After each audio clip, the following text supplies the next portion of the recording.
You're listening to the Patient Advocacy Now podcast, presented by Greater National Advocates. It's just gut-wrenching sometimes. Like, if it's sad and they're crying, I might cry. Amazing how many doctors do not even want to treat somebody who has Medicaid. Medical system is about making money. And I said, so are you hiring more nurses, or you're just telling each nurse to work harder?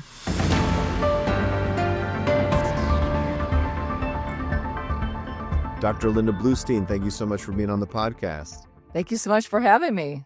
Absolutely. We haven't had anybody who has your specialty on, and I know it's affecting more and more people. And so I'm kind of interested to hear, first of all, a lot of, what it is exactly and how you work with it. But we'll get to that in a second. Let's hit pause and actually just understand your background in the medical space, kind of where you came from, how you kind of grew your own practice, up until you were about that, in your 40s when you got the diagnosis and kind of figured it out. Kind of walk me through what it was, that your own little story and history there. Sure. So I grew up with a lot of medical problems. I had asthma as a baby and terrible, terrible allergies, chemical sensitivities, migraines, irritable bowel type symptoms, sensitivities. I was the kid who, you always had to cut the tags out of the clothes and stuff like that. And wanted to be a professional ballet dancer and was very, very serious about ballet, but I started to get a lot of joint pain. Saw my first rheumatologist when I was a teenager and tested positive. I thought I had lupus at first. And so I ended up realizing, okay, I need to come up with another plan. And I was very, very interested in science, interested in medicine. So I did go through the traditional path of becoming a physician and worked as an anesthesiologist for quite a while, for over a couple of decades. But along the way, I just started getting more and more medical problems. And when I was in residency, for example, I would get these crippling episodes of abdominal pain. And I would end up either in the ER or, they were doing this like extensive testing because nobody could figure it out. And when I was working then as an anesthesiologist, I started having kind of more joint issues. I had a very, very big surgery on my elbow. I had lots of problems with my shoulders, with my back. Kind of the problems just started to pile up. And then I had what's called a Tarlov cyst, which is a cyst basically in the spine that compresses the surrounding nerves. And so I had major, major surgery for that because they actually have to cut open your sacrum. And it was when I was reading about Tarlov cysts that I came across connective tissue disorders. So I was like trying to understand, well, why do I have this? And it said people with Tarlov cysts are more likely to have connective tissue disorders. I was like, huh. So then I started reading about connective tissue disorders and I went, oh my gosh, this could explain my entire life. And that's pretty much what I hear from a huge number of my patients and my clients that, that once they start reading about Ehlers-Danlos, hypermobility spectrum disorders, they're like, oh my gosh, this really makes a lot of sense. So I went to a couple different rheumatologists. The first one really blew me off, totally gaslighted me. The second one, though, really Hold on. Let's. Yep. Why? Why does that happen? Because that's a story you hear all the time. Yeah, especially when you come in, because it's different with you. You're a doctor. You're an MD.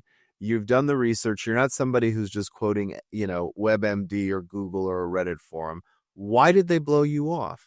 Yeah, it's a good question because this guy's wife was an anesthesiologist. That he told me about this, and it was in 2012, so it was well before the 2017 criteria were introduced. But this guy knew about hypermobility for sure. He had me go through the Beighton score, but literally when he walked in the door, before he even saw me, said anything to me, he said something like, "Oh, you want to have something wrong with you," and I was like, "What?" Of course, I don't want to have something wrong with me, but I know that there's something wrong. I don't want to have an autoimmune condition. I don't want to have RA or, psoriatic arthritis or lupus or, Sjogren's or any of these things. But I know that there's something wrong. I get injured so easily and I don't heal well. And now I had this surgery for my Tarlov cyst. This is after my Tarlov cyst surgery now that I was trying to figure out what the problem was. Because I did do very, very well after my surgery, but I still had other pains and things like that. And I think he just saw me as a, middle-aged female. I was still working at the time, but I think he just I don't know if he was at a point in his career that he was really burned out and just didn't have, compassion left. I was with my mother. I remember this appointment very, very vividly, because I also read my note afterwards, and there were so many incorrect, factually incorrect pieces of information, like surgeries. He had like the wrong surgeries listed.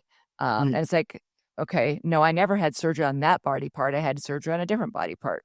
It was just wrong on his chart, or he was misreading it, or what do you mean he had it? It was wrong in the note. In the note that he wrote about me, he wrote things that were incorrect.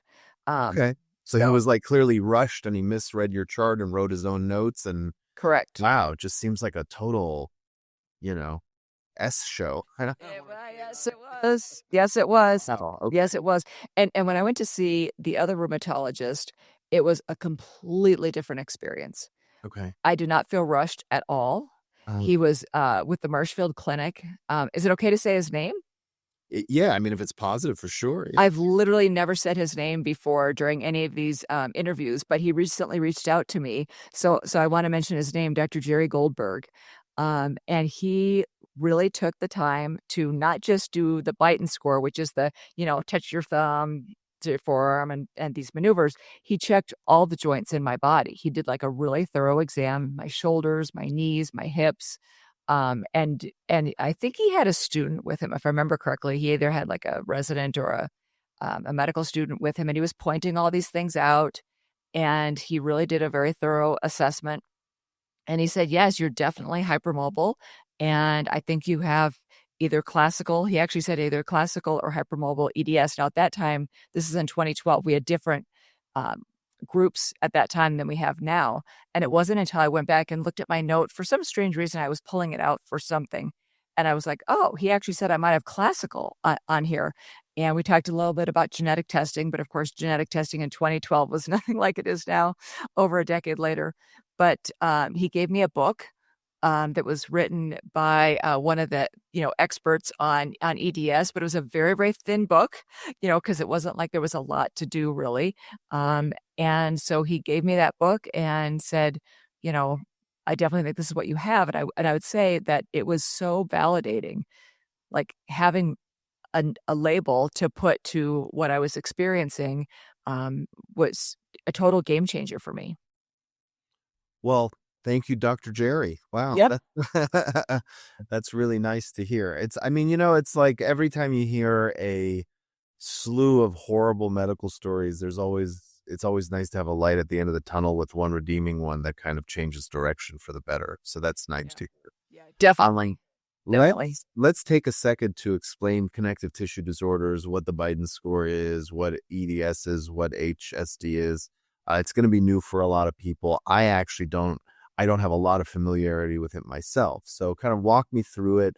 How did it connect to deep abdominal pain for you in that instance, when you were an anesthesiologist, and just give us the rundown. Sure. So joint hypermobility means that a joint or a group of joints has greater than expected range of motion. So, think of people that, appear to be super flexible or bendy. So that's why my podcast is called Bendy Bodies.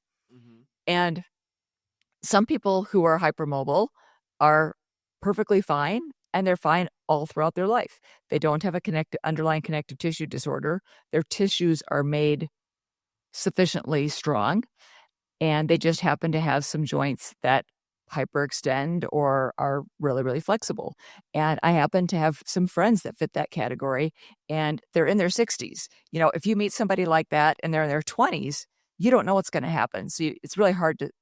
Sure. I think you shouldn't say that the person is going to have one trajectory or another, because we don't yet know the predictive factors. But if someone's in their 60s and they're doing well, they're quite fit, and they're doing well for their age and everything, they don't have chronic pain, they don't have the other subluxations, dislocations, we'll talk about the other symptoms that people get, then they have hypermobility, and that's Good it. for them. Yeah, which is great. Yeah. But I think everybody probably had a friend like this in, grade school or high school that could take their hands and move them in these weird ways and elbows and stuff. So yeah. that's a marker of hypermobility there. Right. If you could do party tricks, like I used to do tons of party tricks, and Like what? What were the ones that you would pull off? oh my gosh, I would put my feet behind my head and then walk on my knees. I called it popping my hip in and out, but it probably was my IT band sliding, over my hip.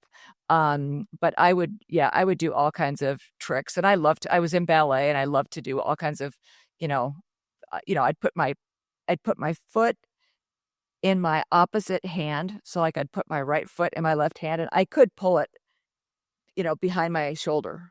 Wow. Like that's how flexible I was. I could lay on the floor. But I could do obviously the splits in all directions. I could go past the splits. At that time, now I'm so stiff. And I think that was because I didn't stretch at all for quite a long period of time. And I think that was a big mistake, actually. Yeah. Okay. So party tricks aside, that's a fun to talk about. And also I think it grounds it, because I'm thinking of this friend I had in school, Justin, who would be able to interlock his fingers behind his back, and then he would be able, without undoing his fingers, go all the way over his head. Yep. To the front. That's another one. Yep. Right. And you saw the shoulder kind of popping, as you said, kind of popping in and out and stuff. And they would end up kind of in a pretzel in front of him, and he would undo them and stuff. Right. So yeah. And he was into, Cirque du Soleil. So his whole thing was like, I'm going to join the circus. It was kind of funny. Yeah. But that's the fun side, Right. when you're younger. What happens as you get older if it's not just hypermobility, but there is a connective tissue? Right. So within that category of people that have hypermobility, there's definitely a subset of people that have connective tissue disorders. And by the way, there's other genetic things that cause hypermobility. For example, Down syndrome. Mm-hmm. People with Down syndrome have hypermobile joints. They have more joint instability, et cetera. But there is also a group of conditions called hereditary disorders of connective tissue. And this includes Marfan syndrome, all the different types of Ehlers-Danlos syndrome, Lewy-Dietz syndrome, et cetera. And with those conditions, your extracellular matrix, the part that's not your cells, but the part that is between your cells, is not made properly. So it could be collagen, but it could be other things that are involved there. And so if you think about it, this is everywhere in your body. So that's why you can get these widespread symptoms. Okay. And walk me through some of these tests and the scores that people do. Like what does the doctor actually ask you to do in office to check? Because a lot of people have never heard of them. Sure. So there are multiple different scoring systems for generalized joint hypermobility. So remember I said that joint hypermobility is when a joint or a group of joints has greater than expected range of motion. So if you just have a couple of joints, that's limited joint hypermobility. If you have hands and feet, that's called peripheral joint hypermobility. And if you have it in a bunch of different joints, then that's called generalized joint hypermobility. Okay. So there's a bunch of different scoring tools for generalized joint hypermobility. So one of those is called the Beighton score. And the Beighton score is not a great test. I don't love it because it's only a limited number of joints, but it's easy to learn. It's fast. It's been validated in many studies. And that's the one where you touch your thumb to your forearm, bend back your fifth finger. You look at your elbows. Do they hyperextend? Do your knees hyperextend? And can you put your palms flat on the floor? Those are the 5 maneuvers that you do. 4 of them are bilateral and 1 is not. So the total score is that you could get is 9. And so you look at that and you assess like, okay, what number are they? And then it goes off of your age. If you're over 50, you just need to score 4 or more to be considered positive for generalized joint hypermobility. But I just saw people this past within the last couple of days, I saw somebody who had a score of 1 out of 9. But she had a ton of other joints that were hypermobile. So that the test didn't cover. Exactly. Right. So I diagnosed her with generalized joint. I said, you have generalized joint hypermobility. That actually there's no ICD-10 code for that right now. But then I went on and did the rest of the criteria, and she had the doughy skin, the stretchy skin, the pyogenic papules, like all these other findings. And so I diagnosed her with hypermobile EDS because she met all the criteria. Now her Beighton score was lower than it's supposed to be, but she scored positively also on what's called the 5-point questionnaire. So this is another scoring tool that I really, really like a lot because it also takes these things into a historical perspective. So the first question is, can you now or could you ever touch your thumb to your forearm? Then the next question is, can you now or could you ever put your palms flat on the floor without bending your knees and with your legs straight? And then the next question is, as a child or teenager, did you dislocate your shoulder or kneecap on more than one occasion? Then, as a child or teenager, could you contort your body into strange shapes, or could you do the splits? And then the last question, do you consider yourself double jointed? If you answer yes to 2 or more of those questions, it's very, very likely that you have generalized joint hypermobility. Mm-hmm. Very interesting. Okay. So, which in and of itself isn't a bad thing, right? So how do we know what are the symptoms where there's an issue? And when do those start kind of manifesting in somebody? Is it different for everybody, or do you start seeing it at a certain age? And does it happen typically in the same joints or same symptoms, or is there a kind of a broader spectrum here? Mm-hmm. So it varies a lot, but I would say for people assigned female at birth, menarche, or when you start getting your menstrual periods, that's a time where you can have a lot of problems. So that's a really noteworthy time for a lot of people. Like they can be doing quite well until then, but then they either get that, or they might get an infection. They get like the flu or COVID or something. And that, because of the effects of that on the immune system, sometimes the joints actually post-infection will also get more loose. So it's often a combination of either the hormones and or, these infections that start to bring on the joint instability. So joint instability is when the joint has difficulty staying in proper alignment. So like you're saying with your friend, he's basically dislocating his shoulders to do that trick. Yeah. So a dislocation is when the joint is completely out of alignment.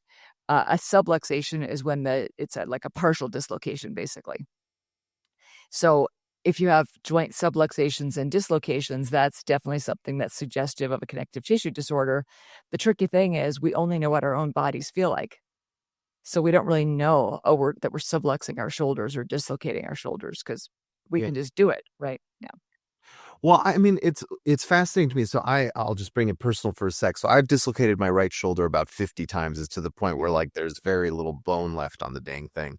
And I had a couple years where there was nothing, but then on Father's Day, it dislocated again, and it was really bad. And there was a lot of pain. How is someone able to sublux or dislocate a joint without the inflammation and the pain that someone who doesn't have all of this hypermobility? Why does that happen? Where's the pain? Where's all the marking factors that someone who doesn't have hypermobility, do they just not exist in people who have hypermobility? So that's a really interesting point. So somebody was here working in my office one time, and he was looking at like all the stuff in my office, and he says, "What do you do?" He saw the like bendy bodies and stuff. And I told him, and he said, "Oh, well, I've dislocated my shoulder a bunch of times." And so I asked him, "Well, how did it happen the first time that you did it?" And his was traumatic. Was yours traumatic the first time? Absolutely. Yes. Yeah. So what happens is once you have dislocated a joint like that in a traumatic fashion, there's enough damage that it's prone to dislocate again in the future. That's different from a widespread condition where the tissues are just not made as strong as they should be. So if you have that much damage to a joint, then unfortunately it's going to just keep coming out. I mean, that's exactly what you just described is exactly what he described. Right. So there's just something with the flexibility where like when the bone dislocates or the joint dislocates, and it just doesn't cause the inflammation. It doesn't cause the same pain that someone where it was a traumatic incident. It's just the way the body was built in that person. Well, I mean, dislocations in people who are hypermobile, some of them are still excruciatingly painful, but others I think are probably not as painful. It depends on how like if it literally just kind of it can fall out and fall back in, but oftentimes the pain related to that is due to the muscle spasms because the muscle is, reacting to what just happened. So, it varies a lot depending on the individual person, but there's people who dislocate and sublux joints all day long. And then there's other people that have a diagnosis of hypermobile EDS, and they don't do that as much. The actual dislocations and subluxations are actually they play a very minor role actually in the diagnostic criteria. Okay, it was just a fun side question. Yeah. So you're gonna see when a girl starts menstruating around that time of adolescence, you'll see kind of complications, joints out of alignment. What kind of, I don't think like a 13 or a 15-year-old is going to come to their mom or dad and say, my joints are out of alignment. What do they typically describe it as? Right. So they typically would have fatigue, and gastrointestinal complaints are really, really common. So abdominal pain after eating, bloating, constipation, diarrhea, difficulty swallowing, food intolerances, intolerance to things in the environment. If somebody's like, you know what, I'm quote allergic to everything. And I say quote because it's if it's a mast cell problem, like mast cell activation, it's not an IgE problem. But anyway, so people who are like sensitive to everything in the environment, like I was, like I mentioned, my allergies were horrible. I literally remember telling my mother that I wish I could die because they were so bad. And at that time, all we had was Benadryl, diphenhydramine. So I was like sedated all the time. Yeah. It was bad. Connect the tissues for me here for a second. Connect the dots, not the tissues. Sorry, unintentional pun. But connect the dots. So you have joint issues, right? How does it connect to digestive issues? And why is that so common? Right. So a couple ways. Number one, there is connective tissue in every part of your body and in the walls of your intestines. So the intestines can get more distended, and constipation is a common problem because, the stool just can accumulate in the colon and it's harder to get out. So there's a lot of things that can happen related to the integrity of the tissues inside the body. So that's part of it. The other part is the mast cells, M-A-S-T, mast cells, are part of the immune system. And we know that people with connective tissue disorders are much more likely to have mast cell disorders.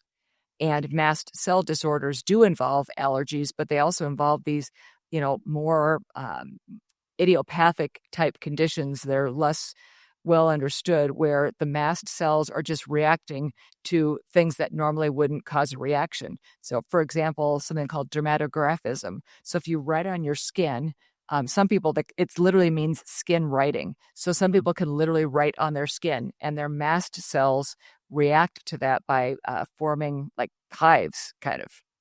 So they can give themselves a rash or a hive, like with, and write it out, and it's like a temporary tattoo for a second. Exactly. It's like raised, and it'll stay there for a number of minutes. And so that gives you an indication that the mast cells are reacting to something that is not, scratching yourself is not something that you're allergic to, right? Right. It's a physical it's a physical thing that you just did. So there's something called cold-induced urticaria. So people get hives when they're exposed to cold. So mast cells, when they are hyperactive, they actually will cause problems in the connective tissues because they release things like proteases that degrade connective tissue. And so they can cause loosening of the connective tissue. And likewise, if the tissues aren't great, then that can cause problems with the mast cells. So we don't totally understand, the exact mechanism of this, but we know that they are very, very commonly overlapping, mast cell disorders and the connective tissue disorders. Fascinating. Tell me how the research and kind of the available options for treatment and diagnostics has changed in the last 10 years for these issues. Yeah, that's a really great question. So I opened my clinic in 2017. And so if we go back a couple of years before that, I knew in 2012 that I had EDS. I'm going to call it hypermobile EDS because I feel confident that that's the right diagnosis. So I knew at that time. At that time, I wasn't aware of any clinic at all that specialized in these conditions. Now, fast forward, 13 years later, and there's lots of clinics that have hypermobility or, somewhere in the name. But I will say that I've had people come see me and they've been seen at, a practice that, might have that in the name. But they come to me and I look at the note and I talk to them and they say, yeah, they did the Beighton score, but that's all they did. They didn't feel my skin. They didn't stretch my skin. They didn't look at my feet when I was standing up. They didn't do all these other things that you're supposed to do in order to establish either a diagnosis of hypermobile EDS or consider alternative diagnoses, because obviously there's lots of lookalike conditions, and it's really important to think about that because the treatment could be different for some of those other things. And is there genetic markers and genetic testing that's been developed as well? Yeah, so unfortunately, the most common type of EDS, the hypermobile type, we do not know the genetic marker yet. The lab at MUSC identified a possible marker in one of the kallikrein genes, but we really, we need a lot more data before we can say anything definitively about that. And there's no test available for that right now. That's Okay. not commercially available. That's just something that they found in their lab, and hopefully that's something that could be replicated in other studies in the future. So we don't know the gene for hypermobile EDS yet, or I should say the genes, because I feel confident that it's going to be multiple genes. We do know the genes for all of the other subtypes, so that's good. So you can do genetic testing for the other subtypes, but all of those are either rare or ultra rare. Hypermobile EDS, though, is not rare. Do you have, not to put you on the spot, do you have an idea of the size of the population affected by this in America or worldwide? It's millions of people. When I wrote an article with CNN, we were trying to, well, I didn't write it with CNN. CNN interviewed me for the article. And understandably, they want to get everything very, very precise, right? So there was a lot of emails back and forth and working on the wording. And this is one of the trickier things, was figuring out, okay, in terms of prevalence and things like that. And at that time, they were estimating 8 million people. But if you look at some research suggests that it might even be as high as like 3% of people that have symptomatic joint hypermobility and fall into the hypermobile EDS or HSD, hypermobility spectrum disorders category. And that could be over 20 million people. So it's huge. And it sounds like it's also grossly underdiagnosed as well. Correct. And people suffer so much medical trauma with these conditions. It's horrible. Okay. So they need advocates desperately. Yeah, no kidding. So talk to me about what you do now. Once you started your practice, had like a shift in 2017, is that right? Yeah, so I had major bone grafting surgery on my wrist in January of 2016. And up until that time, I was still working in the operating room, and I was doing locum tenens at that time. And I told the couple places I was working, I said, I'll be back in 12 weeks. I have to have this surgery, but it'll be fine. It was not fine. I developed something called CRPS, complex regional pain syndrome, which I'm sure a lot of the advocates will also be familiar with, because that's also something that people really, really suffer with. And I wasn't able to go back to work. I had already had major surgery on my elbow, and then I had this wrist surgery, and I also had an unstable shoulder, and this is my airway arm. So, it was not safe to try to manage an airway, with this extremity. So I had to figure out something else to do with my life. And my youngest son was going to be going off to college. And I thought, oh my gosh, if I'm just sitting around home, I'm going to be so depressed. So I was still going to anesthesia conferences because I love to learn. And I was at an anesthesia conference, and I was talking to somebody who was the editor for a pain management journal. And she said, would you write an article for us? And I said, sure, what about? And she said, well, you can pick the topic. So I was in a water Zumba class one day, and I was like, duh, I should write it about pain in hypermobility. So I wrote this article in 2017. I wasn't working at this time, other than I was teaching at a medical school part-time. And I wrote this article, and then people started to email me, where can I come see you? And I had to say, no place. And then I met my very, very dear friend and mentor, Dr. Pradeep Chopra, and he said, you need to open a clinic. And I was like, I can't do that. He said, yes, you can. And I will help you. So after, going to, a number of conferences and doing tons and tons of reading, I opened a clinic, and that was in November/December of 2017. And is it a hypermobility clinic? Is that obviously your specialty? So it's called Hypermobility MD. I have definitely seen people for chronic pain that have other things, that are not related to hypermobility. But of course, by far the majority of people in my medical practice have some kind of hypermobility related condition. And I should point out that historical joint hypermobility is like me. You were hypermobile in the past, but you're not anymore. Got it. And then you also have a separate business where you do more coaching. Right. And how did that start? What made you decide to go into that field? What does it look like today? Sure. So I started that in the summer of 2022 because after, we had this kind of period of time during lockdown that we were able to see people from all over and not have to have the first appointment in person. The rules for telemedicine were so much more lax at that time. And I do think that it's really valuable to see someone in person. But from an access standpoint, it's huge to be able to have a session and be able to see somebody and have them become a patient without having to meet that requirement. So I was trying to figure out, as the rules were changing with telemedicine and there were all these people that couldn't come to see me in person anymore, I was trying to figure out how can I help them without, them having to come travel and see me. And, there's all these people and I didn't have any place else to send them. I didn't know what other resources to offer them. So I started this coaching practice through Bendy Bodies, through that limited liability corporation, Bendy Bodies.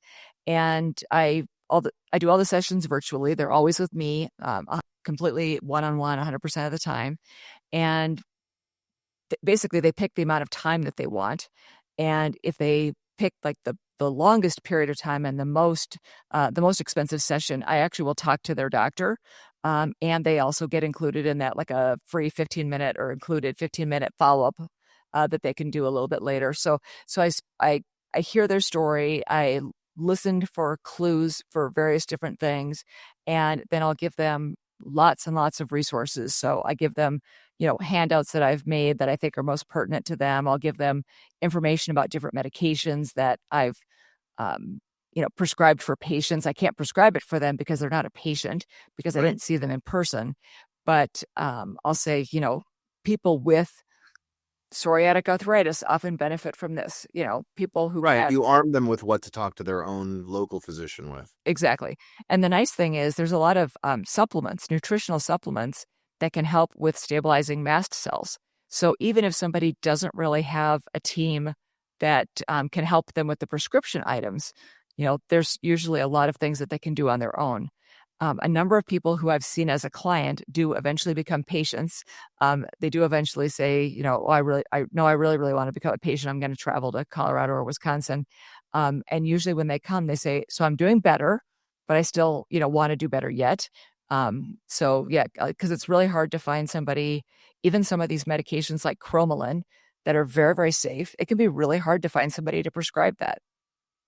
And why is that? Just lack of awareness in the market? I think it's lack of understanding. And, cromolyn is one I don't really understand, to be honest. Low-dose naltrexone, I get a little bit more because it's compounded. So if you're in a busy practice and you don't write for compounded medications, I get that, because you have to figure out what compounding pharmacy to send it to.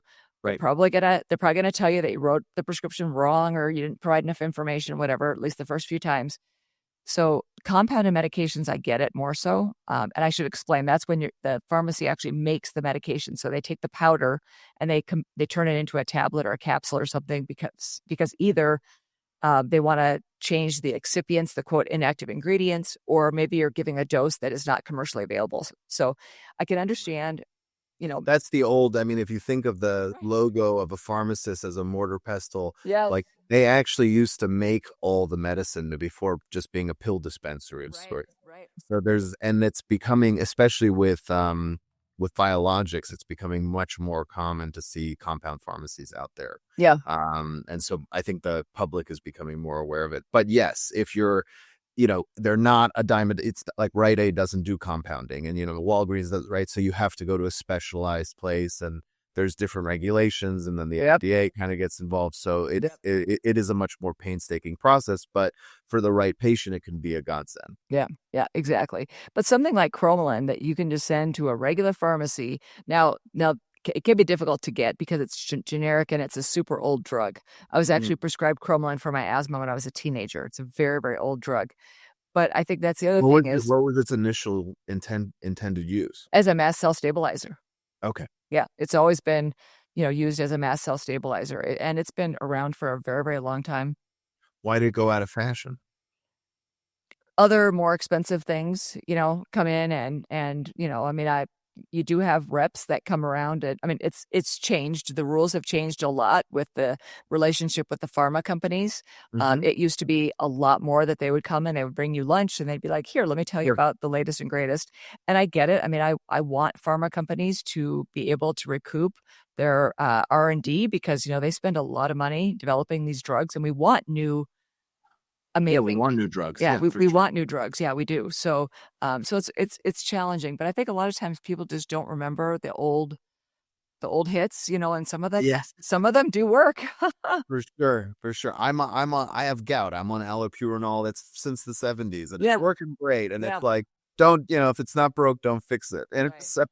Right. I hear you. Yeah, for sure. Okay, so that's an interesting kind of question. So when you're coaching people and you're a lot of it sounds like kind of medical education that you're giving them options.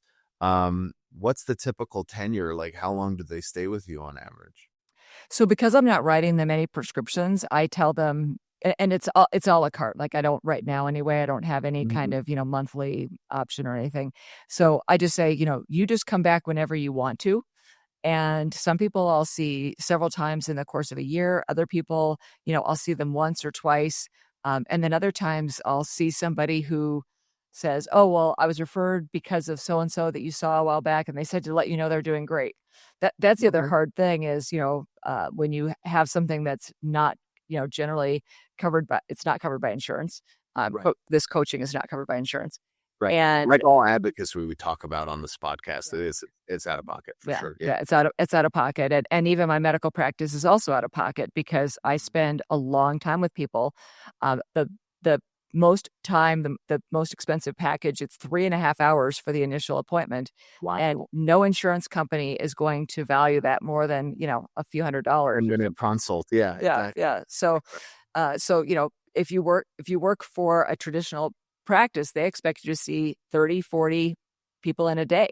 And you obviously can't see that many, EDS people. So oftentimes I'll hear through the grapevine, that someone's, doing a lot better. And so it varies a lot. I've thought about doing a model where, it would be some kind of, every month or every other month or something like that. I've thought about trying to, because it would be nice to have more, contact points and some follow-up with people. Right. Yeah. Right. But it's always that question of what's, best for the patient, what's the, and right. balancing what's affordable or like exactly affordable.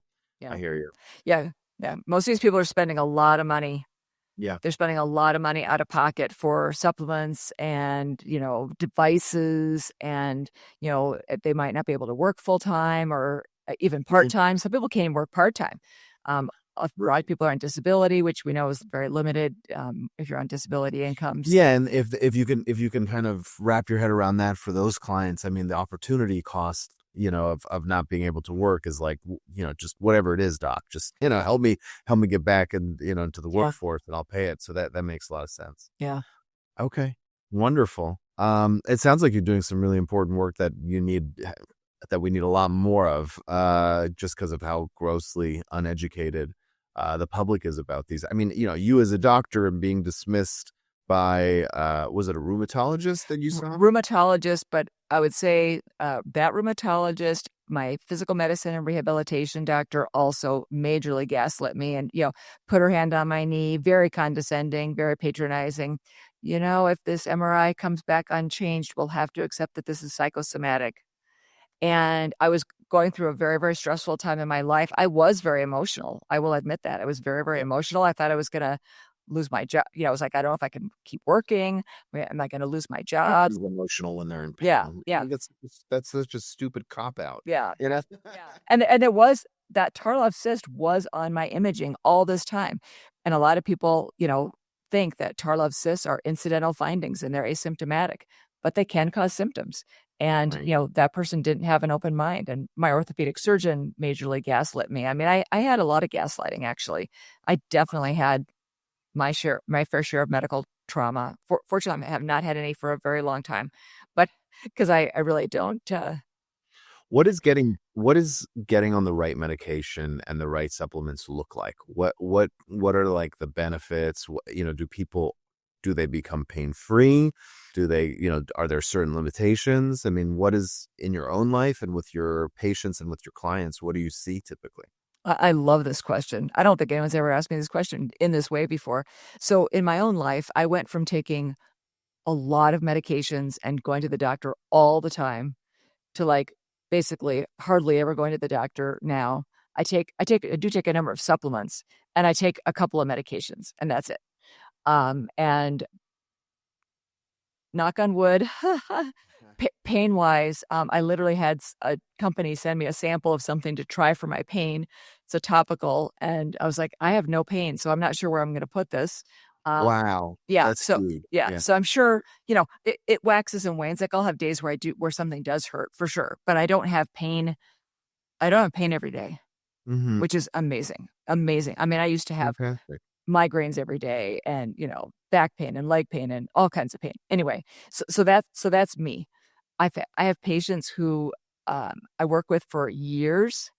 I'm thinking of one in particular that it took years, but she went from being in a wheelchair, and I actually interviewed her for my podcast.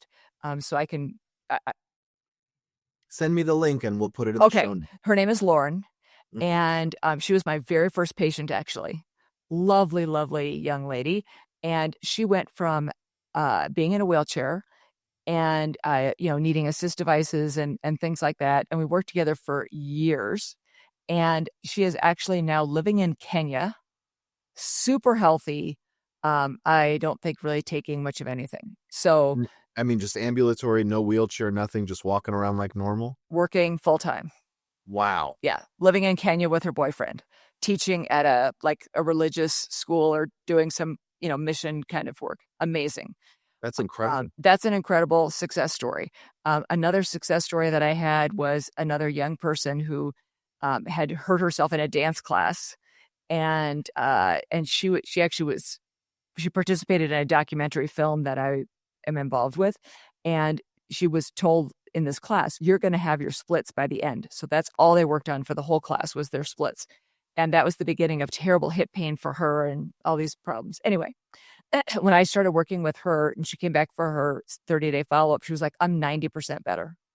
Wow. Now, those are two of my absolute best stories. Yeah. I have others that are really good like that, but not everyone is like some are more frustrating. Yeah, some are more frustrating.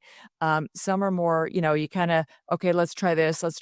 I really, really like it when people do come back because I'm always coming up with new ideas, new things to try. And I get it. Resources are limited. So I understand that some people, they kind of, will drop off at some point. But it's really hard to do. You consider having like an automated survey, like follow up, that just for your own data, like what is working, where's the population at? It might be nice, especially if you have a large enough sample size. It could be kind of a good data to get that doesn't imply coming back for another cost for the people who are squeamish. I struggled with that in my own practice too, so. It's hard. And I mean, I've seen doctors, cash pay doctors myself, that I've seen just once, and it doesn't mean that it wasn't super valuable. Right. So exactly. it is. Well, and the evidence is like you get referrals from some of those patients, right? And it's like, okay, well, something's going right. Right. Yeah. Okay. Well, if you want to work with Linda, hypermobilitymd.com, both as a patient, although she has a long waiting list on the patient side, from what I understand, but under services, there's also the coaching option. So if you want to start with her that way, and you could do that, I would take it from anywhere in the world, really. Yeah, I've talked to people all over the world. And the nice thing about that is, I mean, we do it just like you and I are talking right now. And because it's virtual, I can find little, pockets of time to do those sessions so much more easily. So that's much easier to get in. And plus, I don't have to worry about making sure that there's space for people for follow-up. So if I'm running prescriptions for you and or, I just need to see you to follow up on your labs or whatever, I need to make sure there's room for those patients to get in. But on the client side, that's not as much of a concern. So I can always find space to get people in. And oftentimes it's a very short time frame sometimes. So if you just let me know, like I have some openings next week or, I can usually squeeze Yeah, and you people can in. move certain things around if like you have a client there who's more flexible. For sure, that's one of the huge benefits is accessibility is a lot easier. So we'll put it in the show notes, but again, it's hypermobilitymd.com. And then if you want to work with Linda, the services tab is where you'd want to kind of look. Linda Bluestein, wish you all the best. I thank you so much for sharing your story and what this looks like. And thanks for being with us. Yeah, thank you so much for having me. And I do want to, I think I mentioned, well, I know I mentioned my podcast, Bendy Bodies. And can I mention that website? Yeah, please Okay. do. So that's bendybodiespodcast.com. And I do also have a newsletter, and that's hypermobilitymd.substack.com. And so through there, I also offer lots of free information and love hearing from people because that really helps me know what kind of information is going to be most valuable, because I am really trying to make this as accessible as possible. And on the Bendy Bodies podcast, you talk about hypermobility and all the different things that kind of come with it. Is that right? Yeah. And most episodes, I interview another expert in some, area that's related to hypermobility in some fashion. Like what? Give me a couple examples of how. I've had gynecologists, because pelvic pain is very, very common, perineal pain, vulvar pain, super, super common. So I've had gynecologists, urologists, obviously bladder pain is very common. Gastroenterologists, lots of physical therapists, and different physical therapists that have different focus. So like pelvic floor physical therapists, ones that work more on like nervous system, neural retraining kind of things. I'm really excited to have Dr. Adrian Lowe coming up in the near future. He's amazing in the like neuroplasticity space. That's going to be a fantastic conversation. So I've recorded over 150 episodes at this point. So it's a nice library archive there that you can kind of weed through. Yeah, over 150 hours worth. And it's called the Bendy Bodies podcast? Yep. Okay. Linda Bluestein, thank you again. Thank you so much for having me.